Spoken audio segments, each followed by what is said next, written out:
Hello again and welcome to the Guns Magazine podcast. I'm your host and the editor of Guns Magazine, Brent T. We've got another great episode. Today we're going to talk about revolvers. And I know some younger folks are suddenly rediscovering revolvers, but I'm going to talk to Roy Huntington about, did revolvers ever really go away? Before we do that though, here's a quick word from our great sponsor. This is where we go to feel alive.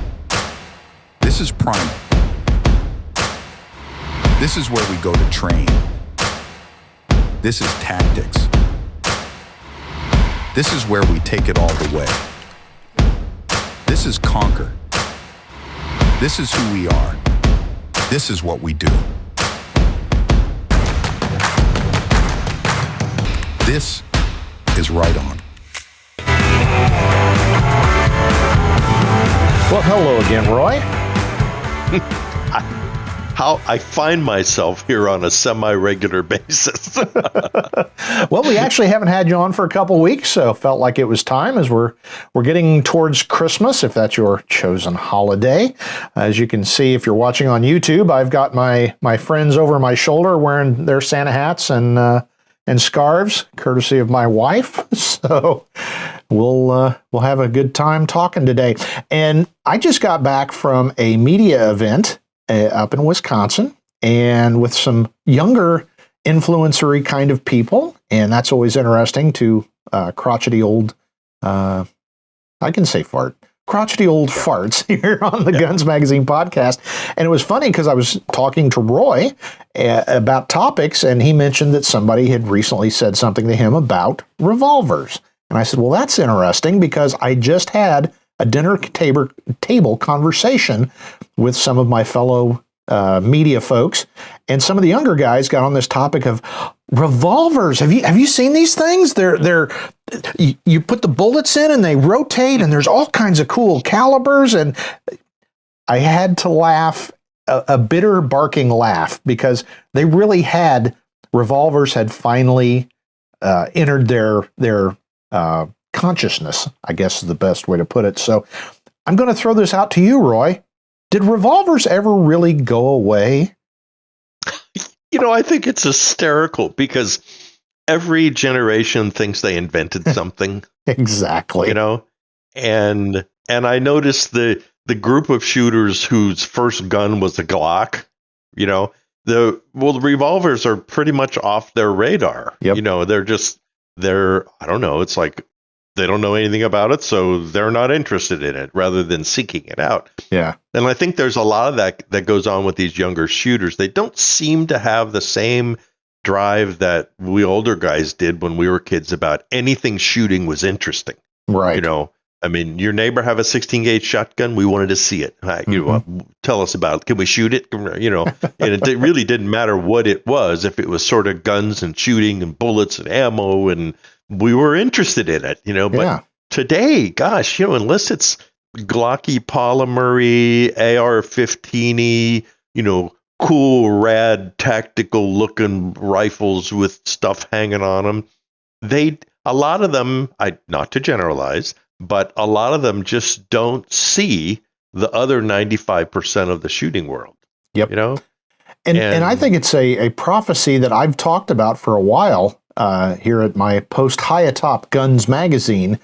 It has been something that when you talk about, old bolt actions or revolvers, things like that, younger shooters just weren't interested. But what I've been seeing, and this is anecdotal, it is not, I can't prove it data-wise, but what I've seen is when a shooter gets to a certain point that he's kind of getting bored with them, and let's be honest, black rifles, black striker 9s get pretty boring pretty quick, at least in my viewpoint. They're all kind of the same, and they're all kind of about the same. And once you reach that point where it's like, okay, I've got all these Glocks, I've got all these ARs I've built in a couple of different calibers, where do I go from here?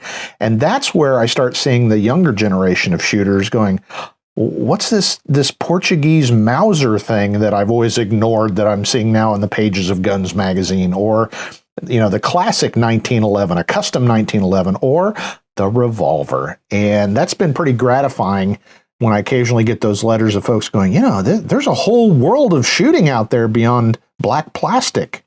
So that's, I think it's wonderful. And I think you're right. When I was editor of American Handgunner, people would always say, well, aren't all your readers dying off? They still say that. And I know, but they were not. See, in other words, our subscription base is the same as it's always been. It's exactly where we want it to be. Yep. And so what happens, though, is just what you're talking about, which is the 22-year-old gamer, first-time Glock buyer, gets into, he's 32 now, and he's put together Lego set AR-15s on a few occasions, maybe, and maybe did a Glock 80% frame. And so, like you say, it's like, okay, well, how many 9mm can you shoot before, it becomes not as interesting as it used to be? And then those guys do just what you're saying. They take that first step. They actually read their first John Taffin article and learn that the round guns are kind of fun guns too. And so it's this constant progression. At the top end, the guys age out and die out, but yet the younger guys are getting older, and now they've got 2 kids, and now they've bought their first single shot 22 for their daughter. And so the cycle kind of continues. I had to laugh though. We've been doing a series of short videos on our YouTube channel, and they seem to be really popular. And I did a few on revolvers, and I was reading a comment the other day, and it was from an obvious young guy, and he was saying things like, "Well, yeah, I guess these revolvers are sort of coming back into popularity now," but it dawned on me that, and I explained it to him a little bit in a comment. Was I said, no, actually, they've never gone away. Yep, it's just. You've just discovered them, and to his credit, he came back with another comment. He said, you know what, you're right. I never thought of that before, but I've just never looked at them before. And toward that end, even though let's talk about revolvers because I think it's fun and interesting, but toward that end, I have yet to have a time here where I have had young people over where when I hand them a single shot rifle, a 32-20 or something like that, that's fun to shoot, that they don't have the biggest time they've ever had in their life. You know, I mean, they always grin. You and I have shot some of my single shot rifles off the back patio here, and I'm telling you, it's probably some of the more fun that we've had, back there shooting. Yep. And things slow down, and you talk, and you laugh, and everyone stares at the gong to see if you're going to hit it, and so it's like they're interested. They don't know about it yet. So I think that's something that guys like you and I have to keep doing. Exactly. Well, it's so interesting to see the progression of the shooters. Like you said, when you put a revolver in their hand, I did it with some friends. I've got a Ruger Vaquero that I've talked about before. I had custom made, and it's a cowboy gun, right? And I took some folks out that were, I would call novice shooters. And one of them even kind of said, what are you doing there, Annie Oakley? And I said, try this. And it was, you could almost see the awakening happen, when they get to shoot that. And once you get the camel's nose under the tent, as they used to say, then it's suddenly, well, what's the history of this? Well, what kind of round is it? What other rounds does it shoot? And what, blah, blah, and it leads you down that path. And I think that's really cool. And that the analogy I use is kind of like drinking. When you're, say, a young guy, maybe a young gal, whatever alcohol you can get a hold of, that's what you drink. And then as you get a little bit older, you start appreciating wine or bourbon or whatever your chosen drink is. And, you'll still drink the inexpensive stuff, but you also start to appreciate the finer things in life.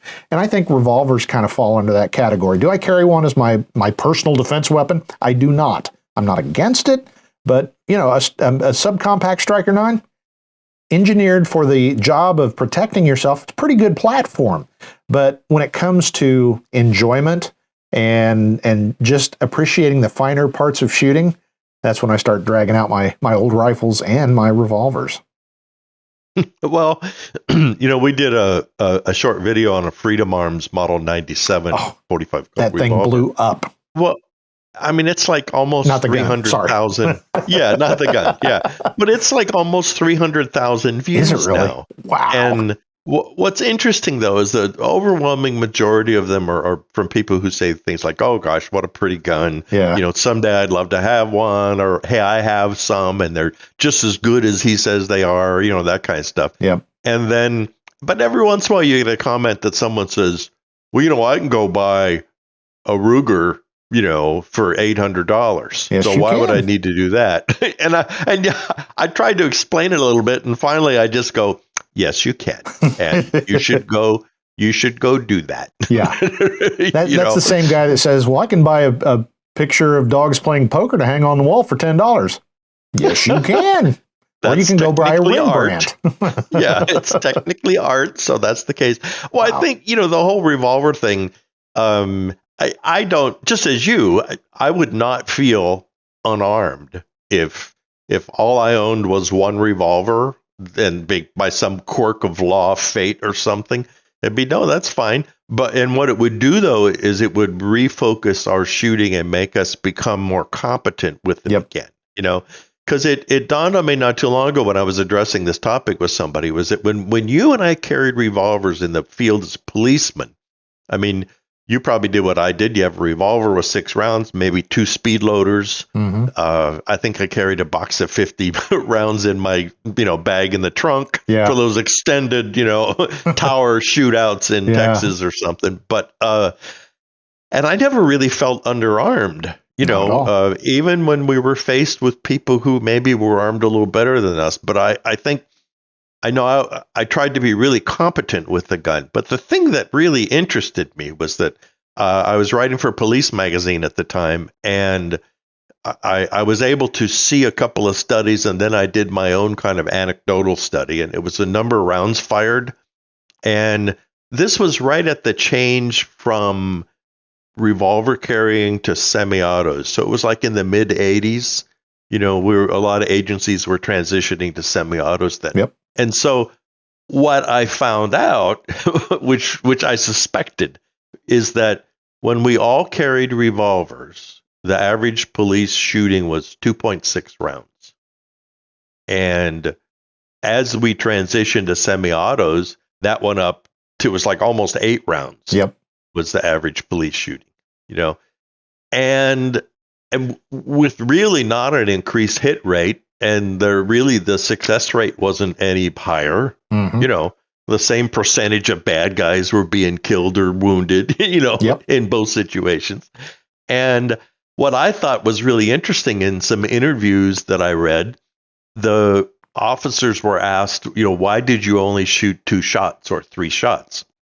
And almost everybody said the same thing. They said, well, I didn't want to have my gun be empty because I wanted to make sure that I could protect my partner if I needed to. Yep. Or, you know, they were like thinking like that. So, and after that, it was like, how do you turn this thing off? Right? Yeah. You know. Yeah.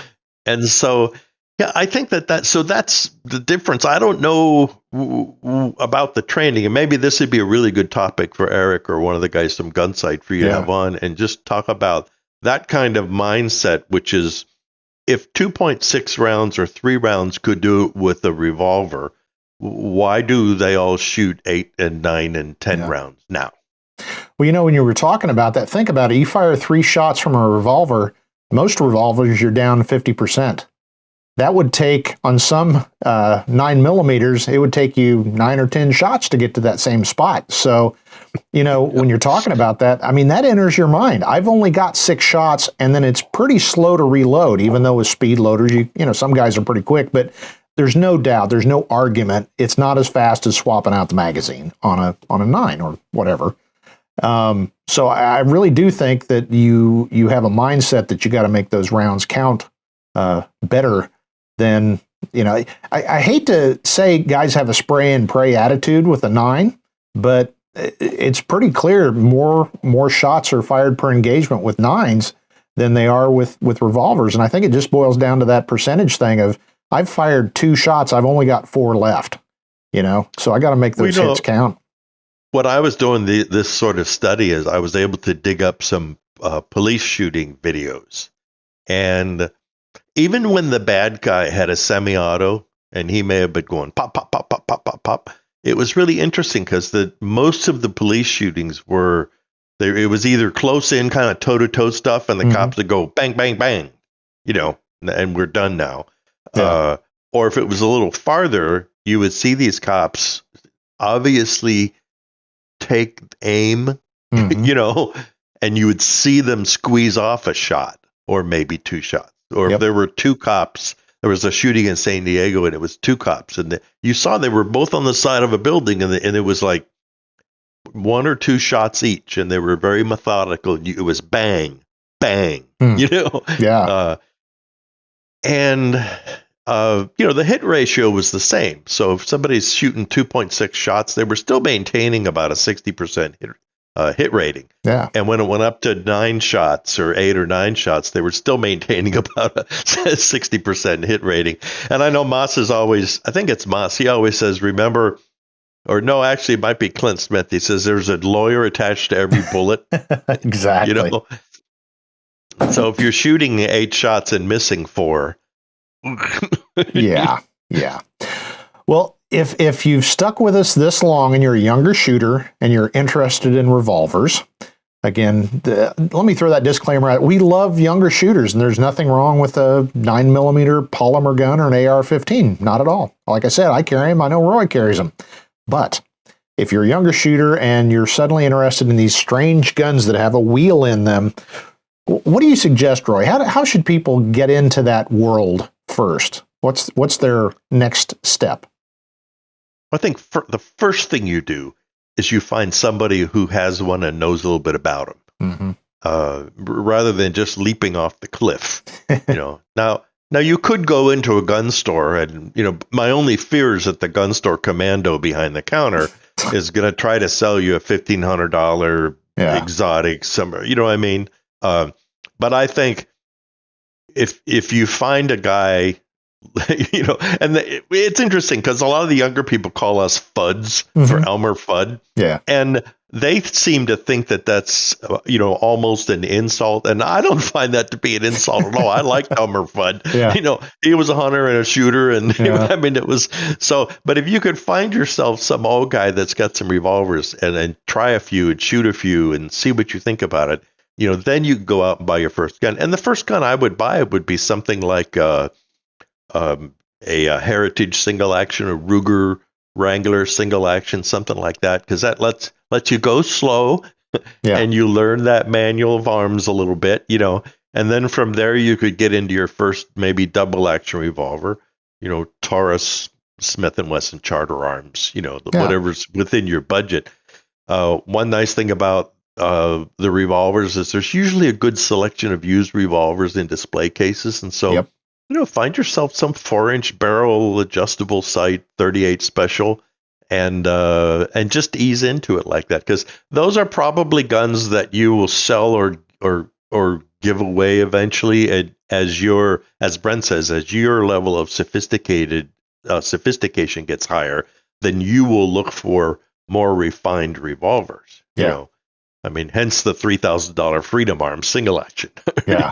Well, and I think that's part of the problem that I have seen on occasion is younger shooters, especially nowadays, coming from this world of tactical and, high speed, low drag.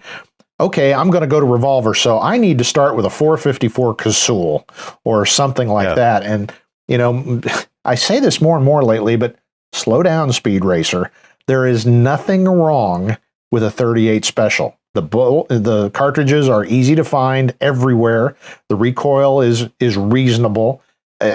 There's just nothing wrong with the 38. Yeah, there's more energetic cartridges out there, and if you're going to be carrying it and you want self-defense rounds, I get that there are better ways to do it. But if you're just getting into the world of centerfire revolvers, look at a 38 or something like that. There's not a thing wrong with it. And then again, as your skill set increases and you decide, I'm going to carry a 44 special, good on you. But you've kind of eased into it rather than bought that 454 2-inch that you've decided that hurts. It's going to stay in my gun safe. Well, the other thing I think you make a good point about the 38s is that it's a natural door to learning about reloading too. So you buy a 38 special revolver, and then you buy a Lee loader and a pound of powder and 500 lead bullets, from somewhere, and some primers, and you learn how to do that. And pretty soon you'll find out that's actually really a lot of fun. Yeah. I gave my 38 special Lee loader that I've had since I was 16. So I can't do the 52 years ago, right? I bought it. And I just gave that to a young man who I helped build a black powder rifle, and I'm getting him interested in revolvers now. And so it was over the other day, and it had my name written on it that I wrote on it when I was 16 years old or something. And I said, Josh, here, I'm going to give you this, and I'm going to teach you how to do it. And to his credit, though, he looked at it and he understood what it was about. He said, this is really interesting to me. I would love to learn how to do this. Yeah. So thank you. But so that's what if you want to get into this, get a mentor and, but ease into it. It's like if you want to learn to rebuild engines for a car, you don't start with a big block, 454, with everything on it. You take apart a broken lawnmower and, and take the head off and learn what a piston is and learn, what a spark plug does and all that kind of stuff. That's what you're going to do, the same thing. So, a Heritage, a Ruger, a Charter Arms, just an entry level gun like that. There's nothing wrong with them. As a matter of fact, I just finished a custom work on a Charter Arms 45 Colt, a Bulldog 45 Colt. Yeah. I did a short video on it. If you're interested, it's in our video shorts. And by the time I was done, I snubbed the hammer and cut the forcing cone and did an action job and polished the trigger and deburred it, kind of did a little melt on it.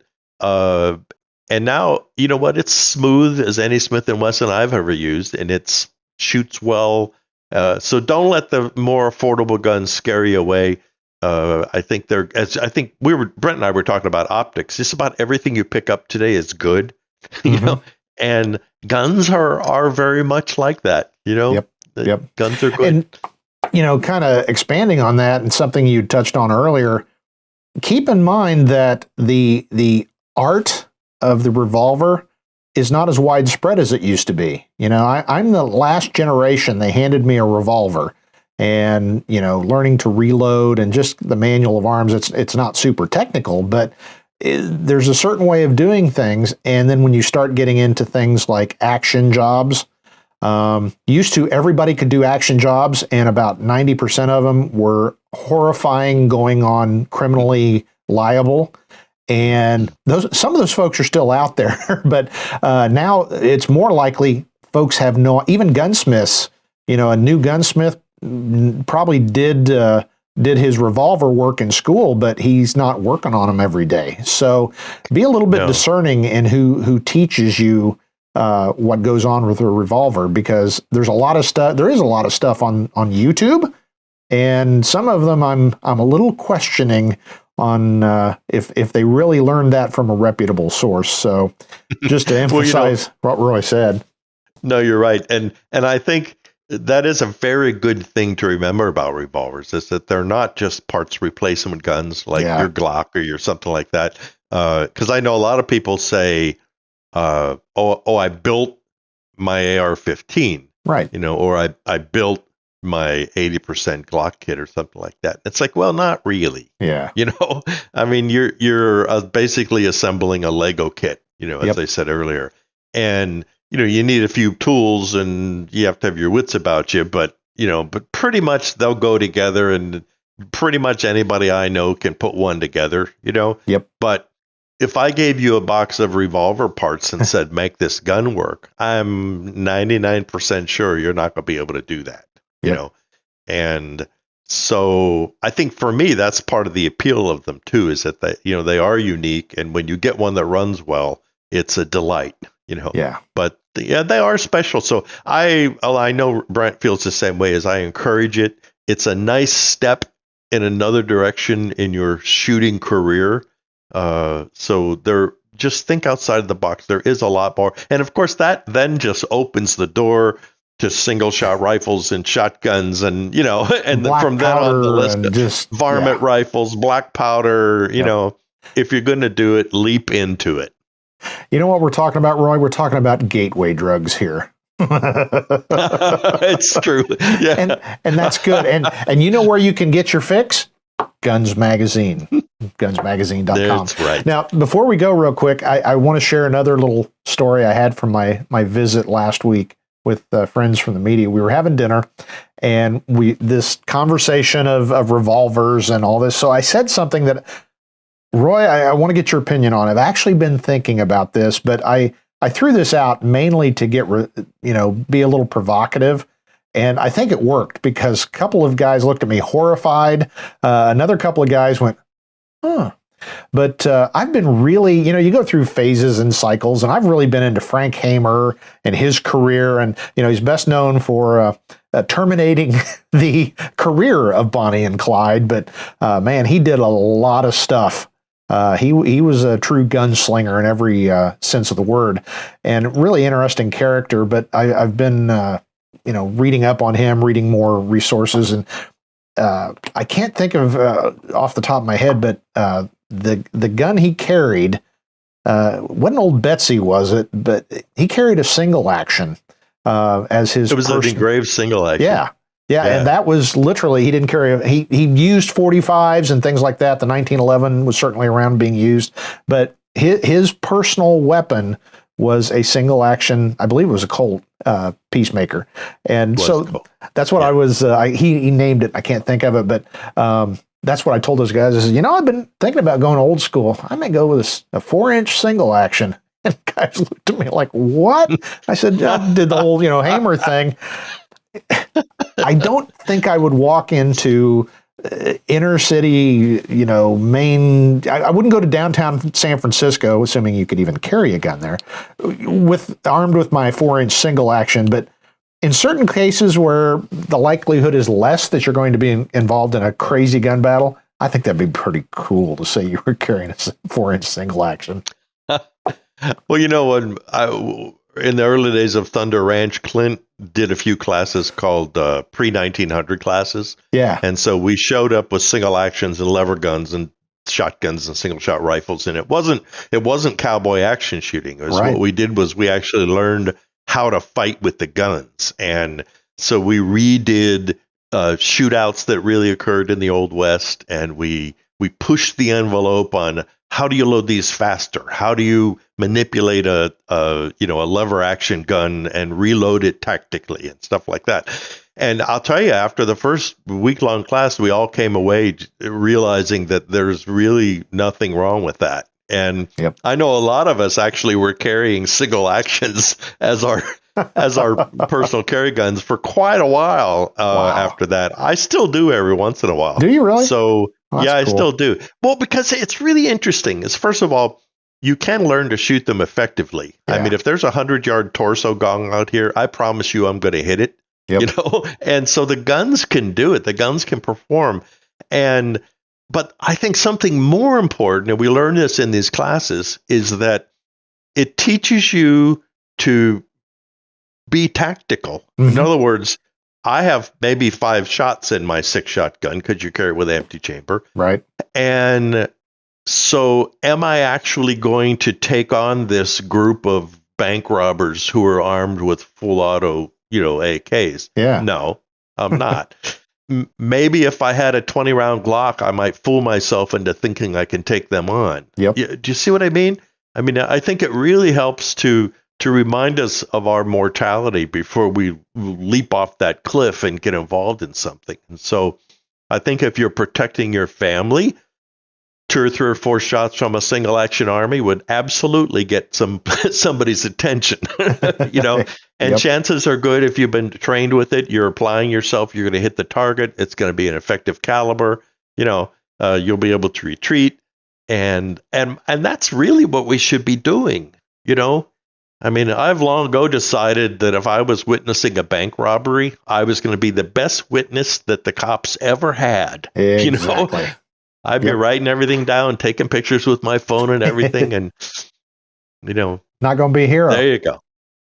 Well, Oh, I go like ahead. your idea, though. No, I like your idea about a single action. I just got a gun from Taylor's and Company, which is perfect for this. It's a 7/8 size single action. Yeah, you showed me a picture. It's cool. And the barrel is cut off right at the end of the ejector rod, which is my favorite barrel length. Yeah. And so it's 7/8 size, it's 38 special. So, okay, I'm going to load it with hard cast buffalo bore, 150 gray wad cutters, at 900 feet per second. And so that's got me thinking now. I have to find a holster for it. So. It's funny, and it's perfect. We're coming full circle back to how we started this. And it's funny, I feel a podcast episode coming on. I did a similar class out at Gunsight. It was a group of guys put together by I hope he doesn't take offense at that, old-time gun writer, Dick Williams. And he does that a couple times a year, invite-only media folks. But we did one a couple of years ago that it was revolvers and shotguns and rifles and nothing before, I think, 1940. And, again, I'm moderately competent, but seeing guys that are really good, we didn't invent tactics. We didn't invent shooting. I mean, they were doing good work back then. So the technology's changed. Yeah, if I'm going to take on the tangos and a group of, whatever, yeah, I'd probably think of some kind of 945 semi-auto, blah, blah, blah. But don't automatically discount that everything that happened back then was old school and didn't get the job done, because there's a lot of graves out there that have been filled by inferior technology. So hopefully revolvers, you don't consider revolvers as inferior technology. No, when I remember I shot with Thad Ribka and Eddie Janis, who was probably the best single action gunsmith that whoever lived, Yeah. and 2 or 3 other people like that. And when they would shoot 5 shots, and then all you would hear would be this click whir, click whir, click whir, click whir. And about 8 seconds later, they were shooting 5 shots again. Yeah. Yeah. And one of these guys, he could empty his single action revolver with just his left hand. He would open the loading gate, and then he would manipulate the cylinder and run the ejector rod with one hand. Wow. While he was going it was unbelievable. Yep. And so yeah, I'm glad you brought that up, because it does make things interesting. And I'm sure all these tactards are looking at us and they're going, well, you're stupid. You're a stupid idiot. We are. We're stupid. Like, yeah, we are. Have a nice time. Yeah. Okay. And I'm good with that. And if you have not come around and at least got a little curiosity about revolvers or something else, maybe one day you will. And if you do have an interest and you haven't dove into that world, please do. And you can drop Roy or I a question, or you can leave a comment on YouTube, or hit us at editor@gunsmagazine.com, and we'll endeavor to answer your questions. So revolvers, Roy, they're still a thing. As always, it was great talking to Roy Huntington, and hopefully our chat gave you some real gun fever. Before we go, I'd like to remind you to check out our great sponsor. The 3 tactics, PRD and MPRD, provide you a constant, reliable aim point that keeps you on target. Learn more at rightonoptics.com. Right On. See the difference. Well, that's it for this episode of the Guns Magazine podcast. On behalf of all my co-workers here at FMG Publications, I'm Guns Magazine editor Brent T, reminding you, now get out there and get shooting.